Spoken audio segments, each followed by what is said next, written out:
Assalamualaikum warahmatullahi wabarakatuh. Perkenalkan, nama saya Muhammad Ibnu Syukur dari kelas PJKK dengan NIM 2203015011774. Saya ingin mempresentasikan hasil kerja saya dengan berjudul analisis perkembangan olahraga pada zaman kemerdekaan dan Orde Baru. Analisis perkembangan olahraga pada zaman kemerdekaan itu peristiwa proklamasi negara Indonesia pada tanggal 17 Agustus 1945 merupakan babak baru dalam sejarah perkembangan negara Indonesia, termasuk babak baru dalam pembangunan olahraga Indonesia. Pemerintah Indonesia melalui Kementerian Pendidikan dan Pengajaran mengumandangkan penyelenggaraan latihan rehabilitasi fisik dan mental yang telah rusak selama menjajakan kolonial Belanda dan Jepang. Proyek peristiwa keolahragaan yang menandai perkembangan olahraga pada masa kemerdekaan. 1.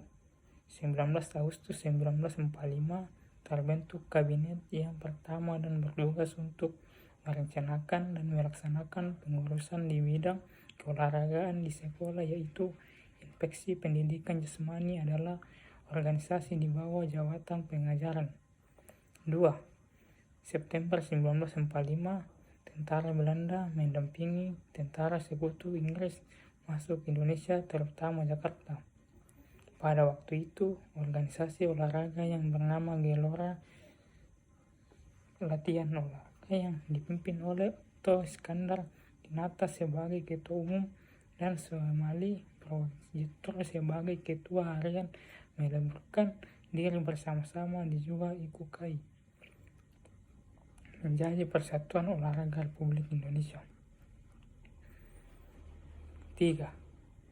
Tahun 1947 Polri mengadakan hubungan dengan Menteri Pembangunan dan Pemuda, kemudian mengembangkan organisasi dan antaranya membangun kembali organisasi cabang-cabang olahraga yang terbesar dan bercerai berhala membentuk organisasi induk cabang olahraga yang belum tersusun, menerbitkan majalah pendidikan jasmani dengan simbol obor menyala dan 5 gelang mempersiapkan pekan olahraga nasional ke-1. 4. PON 1 adalah PON revolusi, PON perjuangan, PON menyebar semangat dan sekaligus PON persatuan. Berkenan dengan PON Maladi atau mantan Menteri Olahraga memutarkan kembali kesannya, yakni PON di Solo tahun 1948 membuat berdiri bulu roma tiap orang Indonesia yang menyaksikan rakyat sepanjang Yogyakarta sampai Solo menyambut dan menghormati bendera PON yang dibawa dijarak oleh ribuan pemuda dari gedung negara Yogyakarta untuk dikibarkan di Stadion Sriwedari Solo. Terakan hidup PON bersamaan dengan merdeka atau mati berkumandang sepanjang Yogyakarta.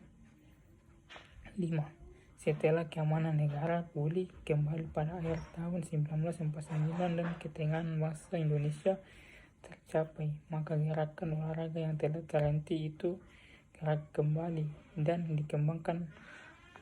Adapun sistem pembinaan keolahragaan di Indonesia yaitu 1. Keolahragaan di lingkungan sekolah dibina langsung oleh pemerintah. 2. Keolahragaan di lingkungan masyarakat dibina oleh masyarakat sendiri dengan pembimbingan dan pengawasan oleh pemerintah. 3. Keolahragaan di lingkungan sekolah pelaksanaan pengaturan pengurus dan pembinaan langsung dipegang oleh pemerintah, yaitu ditugaskan kepada Kementerian Pendidikan, Pengajaran dan Kebudayaan yang pelaksanaan dilakukan oleh Inspeksi Pusat Pendidikan Jasmani. 6. Pada Januari 1947 merupakan malam peresmian Polri di mana Presiden Soekarno sekaligus melantik KORI atau Komite Olimpiade Periode Republik Indonesia sebagai ketua ditunjuk Sri Sultan Hamengkubuwono IX. Wakil ketua adalah DRNC, Sarung, dan Soemali Prawijol. Kori mempunyai tugas menangani segala keolahragaan yang ada kaitannya dengan Olimpiade. Saat itu Kori dibentuk karena Indonesia ingin ikut Olimpiade Games tahun 1948, namun karena persiapan para atlet itu tidak memadai, pengiriman ke London tidak jadi. Kori kemudian membentuk badan-badan sekarang dicap dengan olahraga. Tujuan dari pendidikan jasmani ini lebih dilakukan lagi dengan dikeluarkannya Undang-Undang Republik Indonesia Nomor 4 Tahun 1950 tentang dasar-dasar pendidikan dan pengajaran di sekolah-sekolah. Undang-undang tersebut berbunyi sebagai berikut.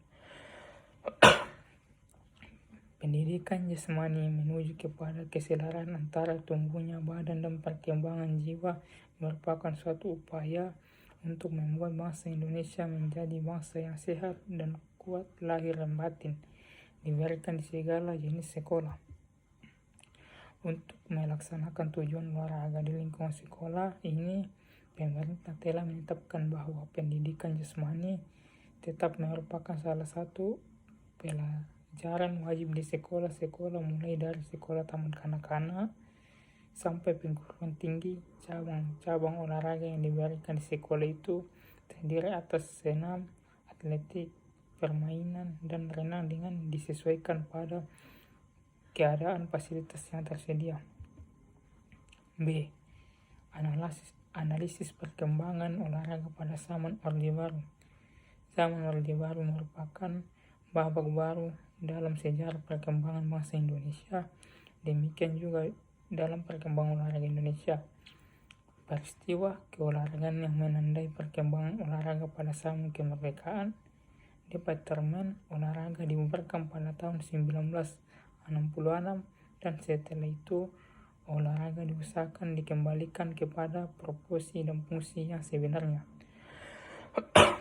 Tujuan dari olahraga dalam fase ini sesuai dengan dasarnya adalah untuk mengambil bagian dari pembangunan dan dasar mendasi bangsa dan negara dengan segala aspek-aspeknya, memelihara persatuan dan untuk mencapai cita-cita membentuk manusia Pancasila sejati berdasarkan ketentuan seperti dihendaki oleh pembukaan dan isi Undang-Undang Dasar 1945,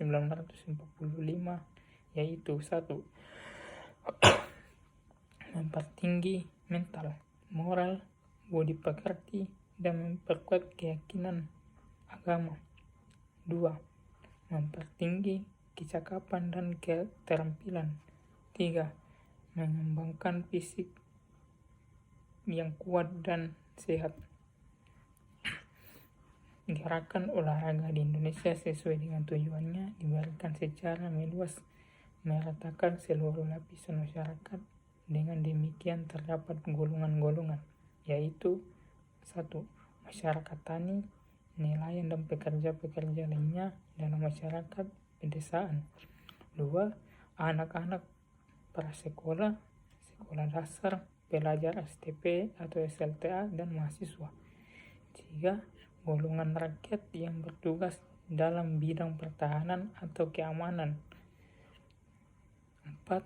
Golongan pegawai pemerintah, semi-pemerintah dan swasta. 5. Golongan wanita. 6. Golongan tuna dalam masyarakat, seperti para penderita cacat, para narapidana, dan lain sebagainya. Pembinaan yang dilakukan oleh badan pemerintah ini terutama ditunjuk kepada permasalahan olahraga, mengidentifikasi olahraga di kalangan masyarakat, dan usaha mencari bibit olahragawan yang nantinya dibina lebih lanjut melalui organisasi olahraga yang nantinya lebih lanjut di bawah bimbingan dan pengawasan KONI.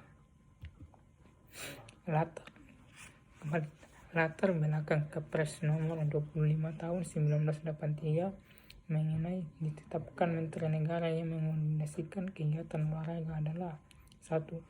Pidato Presiden tanggal 19 Januari 1981 di depan peserta musyawarah keolahragaan nasional 4. Menyatakan bahwa kegiatan olahraga perlu ditingkatkan dan disesuaikan sesuai dengan petunjuk olahraga nasional.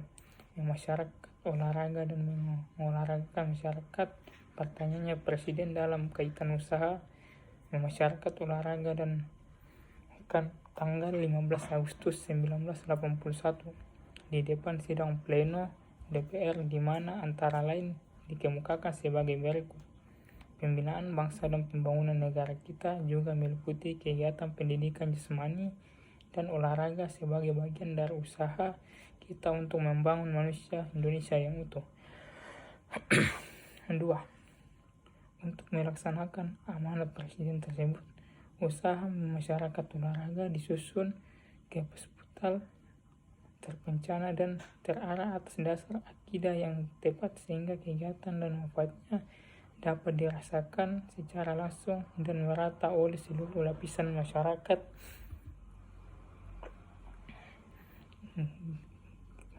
Kegiatan olahraga di masyarakat memang terus berkembang, sehingga perlu diadakan pengaturan dan penindakan yang meningkatkan pula. Pokja menggunakan jalur perkembangan yang telah ada, yakni 1. Lembaga Ketahanan Masyarakat Desa atau LKMD. 2. Karang Taruna. 3. Karang Balita. 4. Sanggar-sanggar kegiatan belajar atau SKB. 5. Kelompok-kelompok belajar. 6. Lembaga keamanan. 7. Pramuka. 8. Organisasi profesi seperti organisasi buruh, tani, nelayan, dan lain-lainnya. 9. Organisasi fungsional seperti organisasi pemuda, wanita, karyawan, dan lain-lainnya. 10. Organisasi masyarakat lainnya. Berikutnya, olahraga profesional juga ditata kembali. Peraturan Pemerintah Nomor 63 Tahun 1971 diperbarui dengan Kepres Nomor 18 sampai 1894 dengan pertimbangan bahwa 1. Usaha untuk meningkatkan kegiatan dan semangat olahraga dengan penuh sportivitas merupakan salah satu sarana dalam rangka mewujudkan tujuan pembangunan nasional. 2. Dalam rangka peningkatan prestasi olahraga, khususnya olahraga profesional, diperlukan usaha-usaha pembinaan dan pengembangan sesuai dengan perkembangan olahraga profesional dan harkat martabat bangsa Indonesia. Berikutnya, dalam rangka memberikan dorongan untuk mencapai profesi tinggi-tingginya, pemerintah memandang perlu memberikan tanda penghargaan berdasarkan keputusan Menpora nomor 002 sampai Menpora 1984, maka sejumlah atlet yang telah mencapai prestasi kurang dari 241 orang atlet telah menerima dengan perincian 1. 37 orang menerima penghargaan tingkat 1. 2. 59 orang menerima penghargaan tingkat 2. 3. 146 orang menerima penghargaan tingkat 3.